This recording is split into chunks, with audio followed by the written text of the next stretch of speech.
Hey everybody, I'm the Amanda. And GrayScale. Well, I gotta say I am GrayScale or what? Can you just please no. take your jumper below your mouth? Thank sorry. you. It's gonna be all muffled now. But yeah, hello everybody and welcome to Let's Play Final Fantasy X-2. I've got my special guest today, GrayScale. I'm gonna be playing now. Final Fantasy X-2 has had a lot of stick over the times. People like moaning about it, saying that it's a terrible game, it should never have been made, there shouldn't be a sequel to 10. But you know, personally, I love it. I do really love it. I enjoy it, and some of the animation in it is really good. It's like, it might not be like a typical Final Fantasy, but yeah, it's fun. I don't know about you. Don't know if you enjoyed it as much as me, but Oh, I really liked it. I thought it was a different aspect of the game. yeah, it's like, personally as well, I have clocked this game before. And I hate cliffhangers. Spoilers. But yeah, I have clocked this game, and I'm going to be clocking it again for you guys. I've 100%ed it many times. We're going to have a little nose and see how GrayScale is done, because we're actually using his memory card at the moment, because I don't have mine. But, Joe, you got a 3%, a 6%, and a 96% one. Woo! Yeah. So No. do you think there's a nice average going on there? Yeah, 3, 6, 96.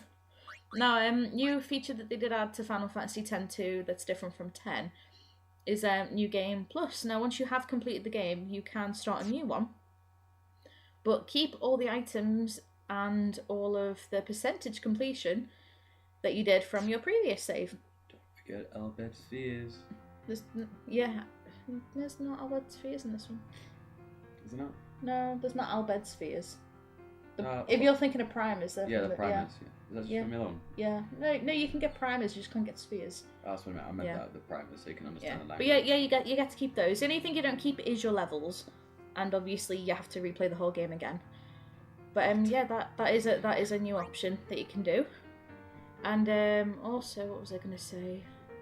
I was gonna say something, but I've forgotten. Put the iPad away, GrayScale. It's not. I'm just entertaining. Both features. It's for fun You're so facts. terrible.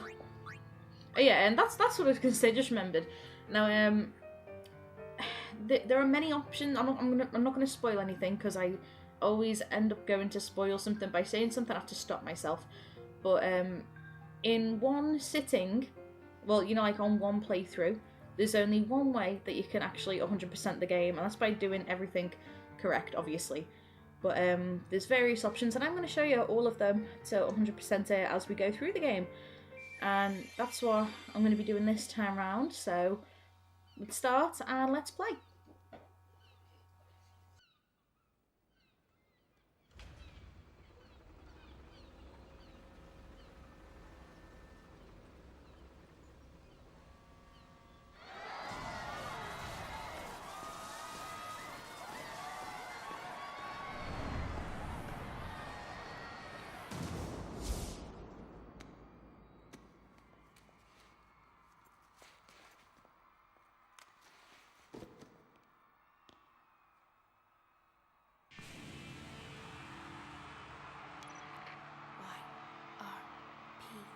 In position. It's showtime, girls.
I really, really, really love that opening. I don't know what it is about it, but I always enjoy watching that.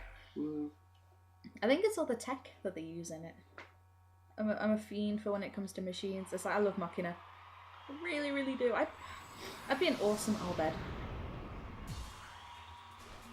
There's something fishy going on. Yeah, Yuna does not dance like that. Yuna wishes she could dance like that.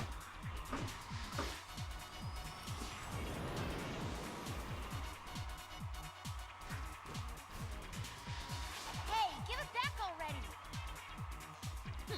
Boys, That doesn't sound like Yuna to me. want in on this number? Then show me your moves. Think you can keep up? And here we have the very first battle of Final Fantasy X-2. And we're fighting on a spinning disc jumpy thing. Now, in X-2, it has gone to a different battle style. It's like it's no longer turn-based. It's more like the battle system from 7, where your gauge like charges up. You get to choose what you want to do, and you attack. And it's kind of first come first serve really. Which I actually really like. It's like when I played 10, I really do like the turn-based system because it's more strategic because you can kind of plan what you want to do. But with this system as well, when you know how to use it and you're good at thinking on your feet and you know your moves, then it's really good as well. What did you think? Hello, GrayScale. Flashy colours. Flashy colours.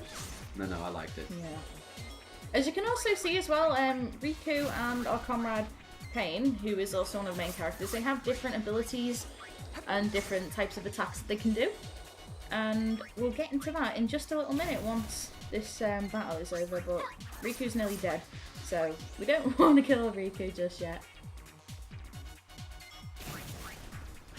To be fair, it's very difficult to die in this battle, but if you can heal up, you might as well. Never safe to be healthy. Yeah. It's always good to be healthy.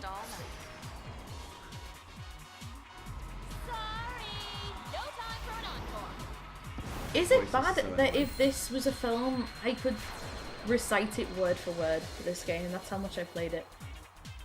But if you're going to 100% it on one playthrough, you need to have played it this much. There you go, and now we've actually got control of the character, and we're running as Riku.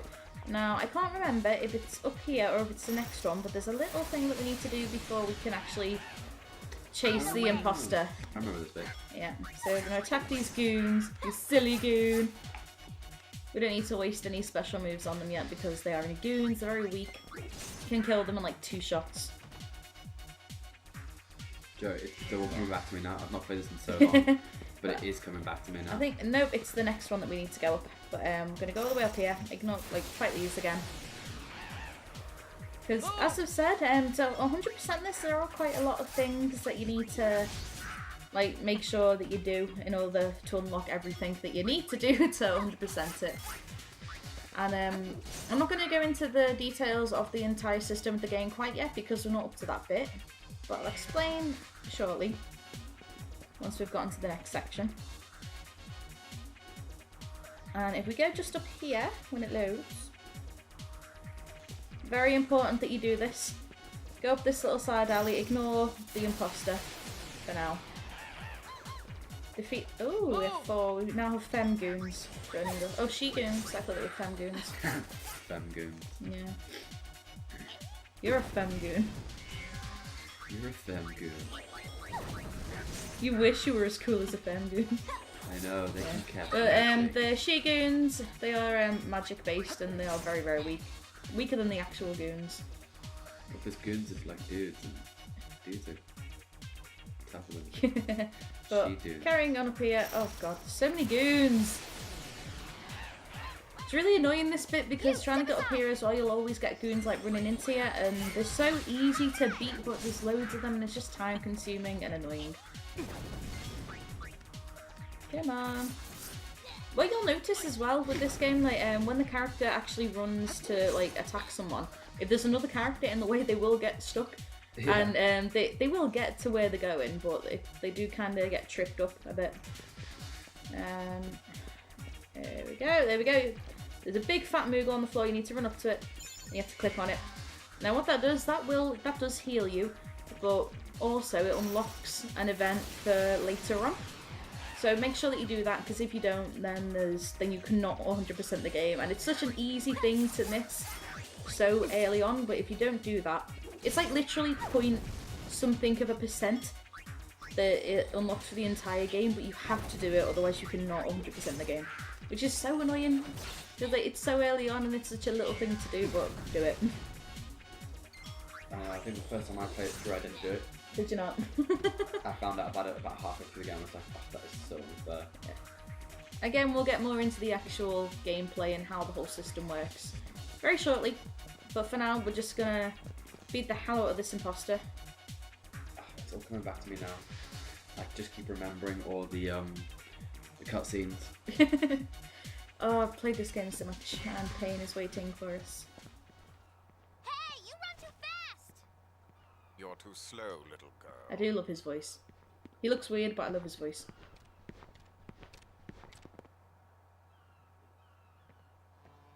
Show's over! Now, these two guys will get very familiar Ouch. throughout the game. They're not a big threat, but they are going to get very familiar. Annoyingly familiar. Yes. Oh.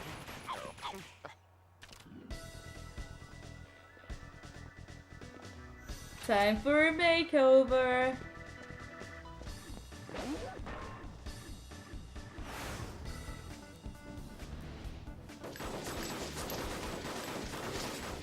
And we have Yuna back with us. The real Yuna, not imposter Yuna.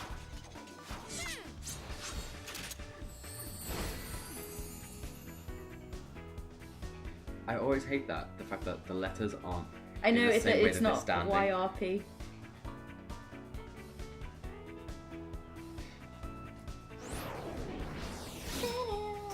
As you can see, Yuna in this game has taken a completely different role than she did in 10. In 10 she was magic based and she was a summoner. In this game, as you'll see right now, she's a gunner pretty much. She's all about the power in this game. As a starting off point anyway. You'll see later how we can change that. But oh, and Pain has just learnt a new move, which is also a new system that I'm going to go into very shortly when we get the option to have free control again. But we're going to defeat Ormi because he's a big fatty who needs to be put in his place. You sit on the floor. See, with these guys, they are just annoying because they're not that powerful, but they're just irritating and they're always there, so after a while it's just like, nah, go away. That's quite enough sniveling, boys. I see a poser. Who's Poser. Oh. Persistent, aren't you? My grid. You give us back Uni's garment grid right now. Didn't you girls ever learn to share? Give it back. Very well, it's yours.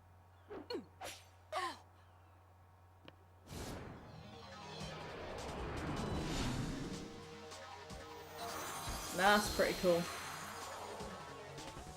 And probably one of the most revealing characters in the game is LeBlanc, who is kind of the ringleader of those other two. They kind of worship her. You'll learn more about her as the system goes on, well, as the story goes on, and now we get to learn about the garment grids. Now, this is it's brand new to the games anyway, but basically each character has a garment grid with all these little slots, and I know we're getting killed while I do this. But they have a grid with all these different slots and something that we call dress spheres in them. At the moment, Yuna is on a gunner dress sphere. We can change her to the songstress, because that's the one adjacent to it, and you'll see exactly what that does.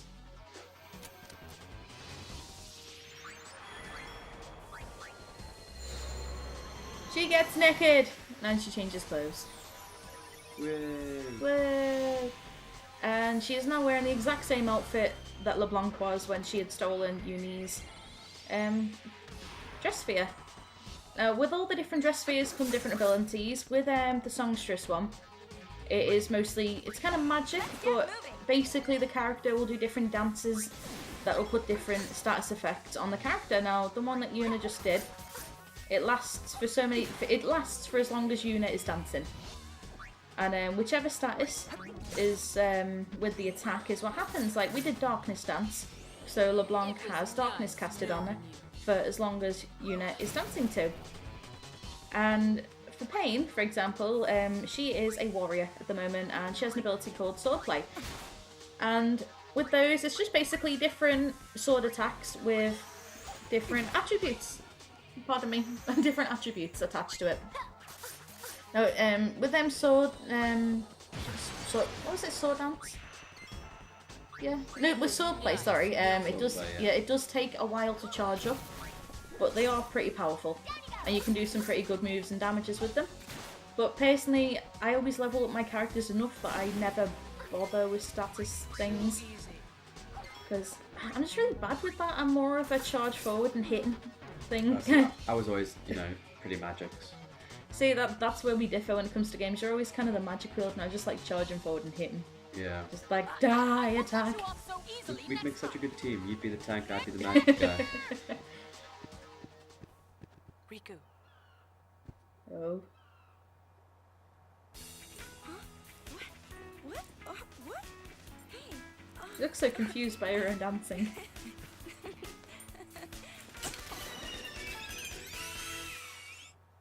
And that is pretty much that is the introduction to Final Fantasy X-2.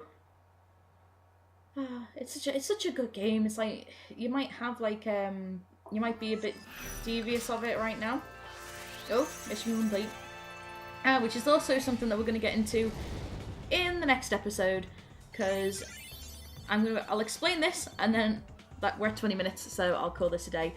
But again, different to Final Fantasy X. In 10, they use the sphere grid system, which is where you get level points and you can activate abilities. With Final Fantasy X-2, it goes back to levels, so your characters level up, they get more experience, they become more powerful, and they learn abilities by equipping different dress spheres, as you've already seen. So thank you guys for watching, and we haven't really talked that much in this episode. It's more been explaining, hasn't it, I think? Yeah, I think it has. But that's the introduction for Final Fantasy X-2. Thank you guys for watching, and I'll see you in the next episode. Bye now. Bye now.